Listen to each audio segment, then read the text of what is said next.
Katanya dia memilih Islam yang murni, jadi Islam yang langsung dari Al-Quran dan hadis, dan dia nggak mempercayai adanya madhab-madhab.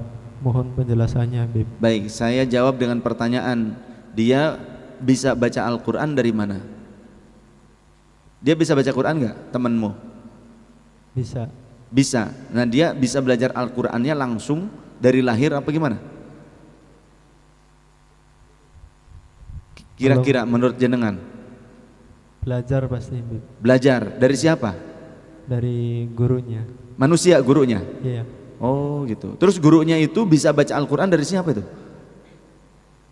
Dari gurunya. Dari gurunya lagi? Gurunya lagi itu bisa baca Al-Quran itu dari mana tuh kira-kira? Dari gurunya terus. Nggak ada yang langsung ketemu malaikat Jibril, nggak ada ya? Nggak ada kan, Mas?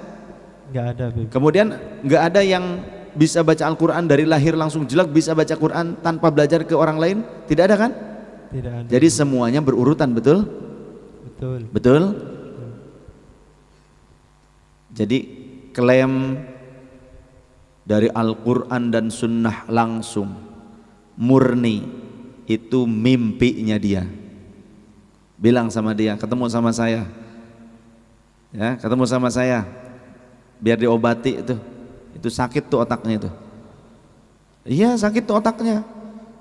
Bukan ulul albab, bukan orang yang berakal sehat, berarti akalnya tidak sehat itu.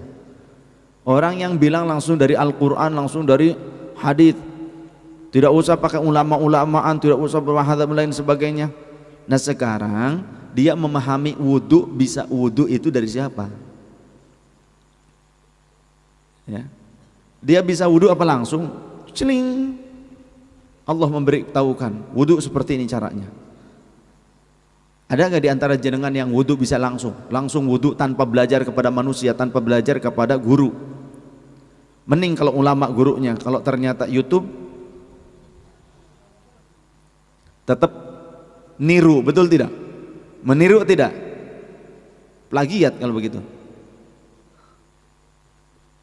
Bohong, bohong. Ya, maka itu salah satu bukti mereka itu tukang wadul. Bukti mereka itu tukang bohong. Itu ajaran gurunya tuh, ajaran ustadznya. Nah sekarang berarti dia itu mau saja dibohongi, mau diajarkan bohong juga. Berarti bukan murni, yang jelas sesat yang seperti itu. Ya iya, bagaimana bilang murni kalau ternyata dia masih pakai ulama? Kalau dia belajar dari orang lain, bagaimana bisa dikatakan murni? Berarti bohong, mengajarkan kebolehan bohong, ya, berdusta. Saya sudah tidak pakai penghalang lagi kalimatnya, sesat. Sampaikan kepadanya, biar ketemu dengan ustadznya, saya ingin ketemu dengan syekhnya gitu. Saya tidak akan mundur dengan mereka yang seperti itu, yang tukang bohong, yang tukang nipu umat. Orang Wahabi itu tukang nipu umat. Ya, saya ngomong terbuka nih, live streaming. Makanya mereka kalau diajak dialog dengan saya nggak mau, bisanya membuat fitnah di belakang. Kalau diajak ditantang dialog langsung ketemu, sok di pengajiannya siap saya. Tidak pernah mau mereka. Dari dulu saya datangi. Ada yang MA gelarnya, MA itu S2. Dari mana? Ada lulusan King Saud Mekah, ada lulusan Ummul Qura Mekah. Tapi ternyata ketika menipu umat, MA-nya maling agama. Mereka kesel kalau dibongkar seperti ini. Maka tidak mau dialog terbuka, tapi bisanya cuma bikin fitnah, propaganda ini itulah, syiah lah, apalah, seperti itu.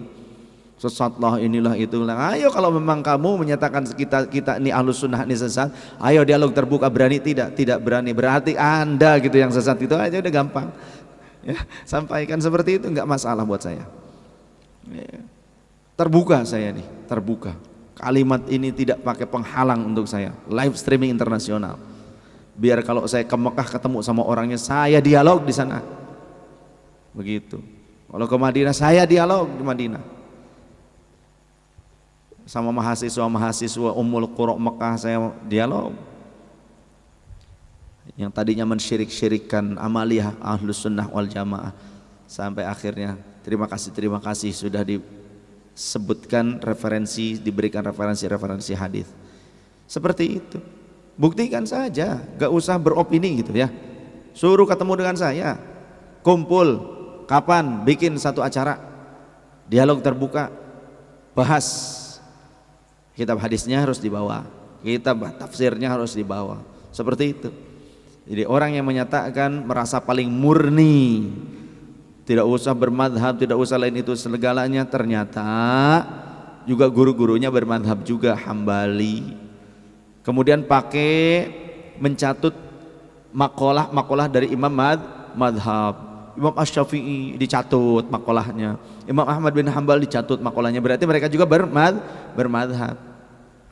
Jadi bohong pengakuannya, langsung murni dari Al-Quran dan Sunnah tanpa bermadhab, bohong. Saya bisa buktikan, ala sholatnya ala sholat siapa nanti? Pasti bermadhab, betul tidak? Ala wudunya juga, ala pembatalan wudunya juga bermadhab, saya pastikan itu ya. Dan siapa yang berpikir imam madhab itu tidak sesuai Al-Quran dan Sunnah, sombong bener nih orang. Gak usah sama imam madhab sama saya, ayo dialog gitu aja udah gampang lah.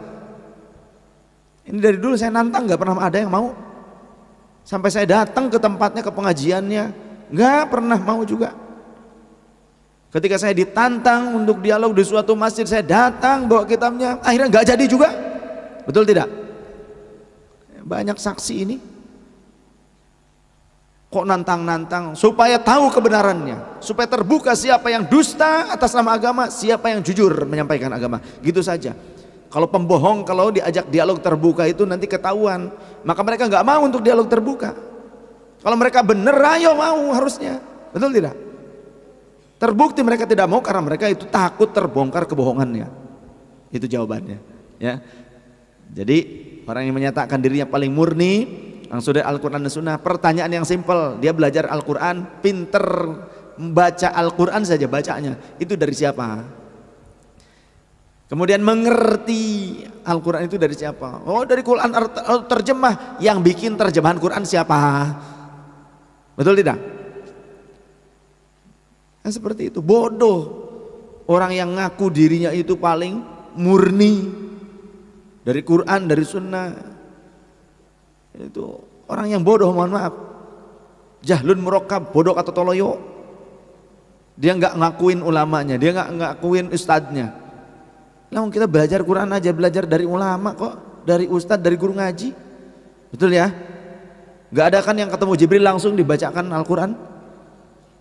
Hadis langsung ketemu Rasulullah ada nggak? Umat zaman saiki, zaman now, tidak ada. Lawang saya juga sesuai dengan sanad kok. Itu aja lah. Ya, itu jawaban untuk orang-orang yang mengaku dirinya paling Qur'ani, paling sunnati, yang paling murni. Jawaban telaknya, suruh dialog terbuka dengan saya, Quran dan Sunnah, tafsir dan hadis. Ayo dengan saya. Gitu aja udah gampang. Titik, terbuka. Jangan cuma berdua. Ya, pernah saya datengin seorang ustadz yang MA, lulusan Universitas King Saud Mekah, Saudi. Universitas King Saud Saudi. Waktu itu di Blok Ilama, di Masjid Blok Ilama kejadian. Ketika kami datang, saya bawa kitab satu mobil. Karena dia udah menyalahkan ini itu lain sebagainya, saya ajak dialog di situ nggak jadi. Malah akhirnya maunya diajak ke rumahnya. Akhirnya saya ke rumahnya sama Aiki, sama Pak Muhtar, sama Humaydi Abdillah yang sekarang di Tangerang, keponakannya Pak Abudin. Gimana akhirnya? Ngakunya di rumahnya mah dia itu pelopor yasinan, dia juga tahlilan, begitu ngomongnya Pak. Ya. Dulu di kompleks saya ada Ma'had Imam An-Nawawi yang punya Wahabi. Pada saat mereka datang ke rumah saya, ngakunya NU, ngaku NU. So, kami juga kunut bib dan semuanya. Padahal mereka menyalah-nyalahkan masyarakat Blok M yang kunut, yang zikir jahar. Bohong, bohong. Tukang wadul, al-waduliyah, marganya itu al-waduliyah. Bohong. Mereka mencatut nama Imam An-Nawawi. Imam An-Nawawi siapa? Salah satu mujtahid tarjih madhab Syafi'i. Imam An-Nawawi sendiri menyatakan aku bermadhab Syafi'i. Imam An-Nawawi menyatakan demikian. Mereka mencatut nama Imam An-Nawawi, kemudian ternyata malah bertolak belakang dengan ajaran dari kitab-kitab Imam An-Nawawi. Saya datang ke Perumnas Karawang, kemudian Blok M, ya. Saya membaca kitab-kitab ini, mengajarkan di musola kitab-kitab Imam An-Nawawi, Al-Adhkar, Riyadhus Shalihin dan syarahnya. Kemudian juga Al-Majmu' Syarah Muhadzab 27 jilid diambil ya per jilid. Apa yang terjadi mereka? Keki akhirnya kaget, marah. Tapi nggak berani di depan saya marahnya, di belakang bikin propaganda opini ini itulah lain sebagainya. Tapi ketika saya ajak dialog nggak mau, nggak berani, minta maaf di situ. Saya nggak perlu sebutkan nama-namanya. Salah satunya yang menjadi pengajar dan juga yang menjadi penanggung jawabnya, pembimbingnya itu salah seorang ustadz dari pondok pesantren Albina, Wahabi itu Albina tuh, ya, yang masuknya si Bekasi, perbatasan Bekasi Karawang. Wahabi, dulu mah sebelum menjadi Albina, sebelumnya bukan Albina itu namanya, ya, masih Ahlus Sunnah dulu. Saya ngobrol dengan salah seorang mantan pengajar dari yayasan tersebut sebelum jadi Albina. Sebelumnya itu kan namanya tuh Darun Najah, An-Najah, ya, cabang dari Jakarta. Nah, salah seorang pengajarnya sekarang sudah menjadi salah satu imam di Masjid Raya Baitur Rahman Aceh, yang kemudian datang ke Jakarta ngundang saya untuk tausiah di Aceh, insyaallah di Masjid Baitur Rahman Aceh. Masjid Baitur Rahman Aceh, masjid raya yang selamat dari tsunami itu yang paling besar. Nah, beliau menyampaikan itu, bahwasanya dulu pernah menjadi pengajar di An-Najah di situ. Sekarang jadi Albina, jadi Wahabi. Kalau pengajar yang dulunya masih Ahlus Sunnah, termasuk Ustadz Karyan. Ustadz Karyan dulu juga pengurus di situ sebelum jadi Albina, ketika masih An-Najah. Sekarang sudah jadi Albina, sudah jadi Wahabi. Hati-hati, ya. Banyak kecenderungan untuk menyalahkan syariat dan mendustakan syariatul Islam.